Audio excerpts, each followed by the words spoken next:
Reporting for AXFOP TV, channel 1173. Tonight, broadcasting live and in high definition from Queen Maud Land in Antarctica. Our story develops as a group of penguins gathers to incubate their eggs. The emperor penguin, scientifically known as are only animal to mate in the middle of the Arctic winter. Males and females fast for 45 days during this pairing period. Males then fast for an additional 70 days to assume the task of incubation, and you thought giving up candy for Lent was hard. During this tough and unrelenting winter, their body temperature must remain high and constant.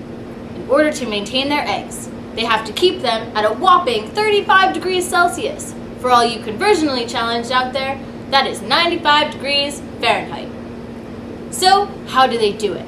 As you may know, Jess Jordan has been out on the penguin prowl for the past 37.45 days, and so let's check in with her and the footage she has of this great and amazing incubation period. To you, Jess! Here in the Antarctic desert, observing the emperor penguins in their natural habitat, I will approach slowly as to not disturb it.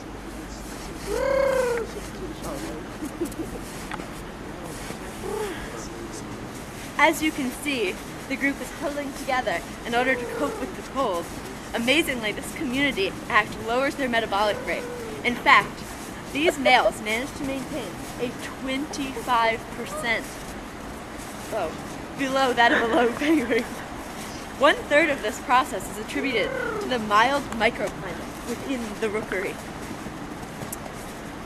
The other 2/3 is accredited to the reduction of cold exposed body surfaces. Noticeably, only their backs are exposed. The group is constantly moving, having each penguin rotate to ensure that everyone takes responsibility to be a part of the outer layer at one point.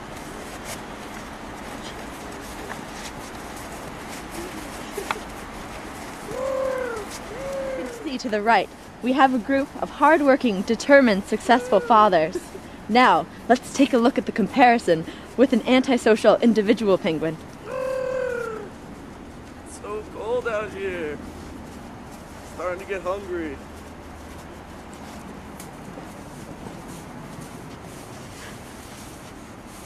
The lone penguin moves in towards the crowd.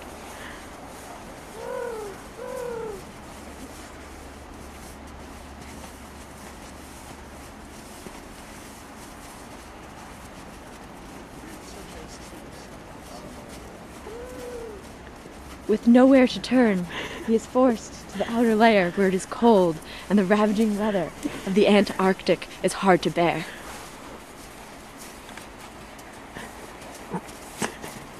The chances for this penguin's survival rate of his egg is slim to none.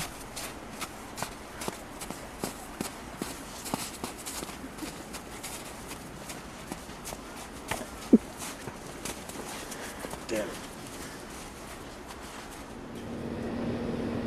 Wow, what magnificent creatures! And now we go to Jess, live after the incubation period. Jess, what have you got?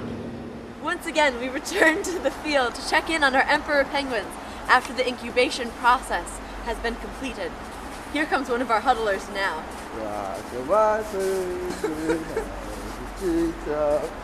Hey, where's your baby? It was just so cold. I was so hungry. I was huddling all by myself, and my metabolic rate couldn't be low enough to keep this baby warm and myself. Now I think it's dead. I'm hungry. I'm going to get something to eat. Wait.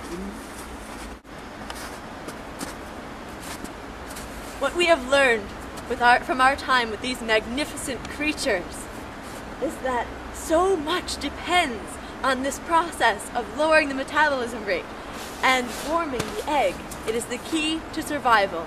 And some will pass on their genes to form future generations, and some will not. Back to you, Brianna. Thanks for that, Jess. As you can see, penguins are amazing creatures. So, join us next time at AxFop TV for the study of some more penguins. You stay classy, Antarctica.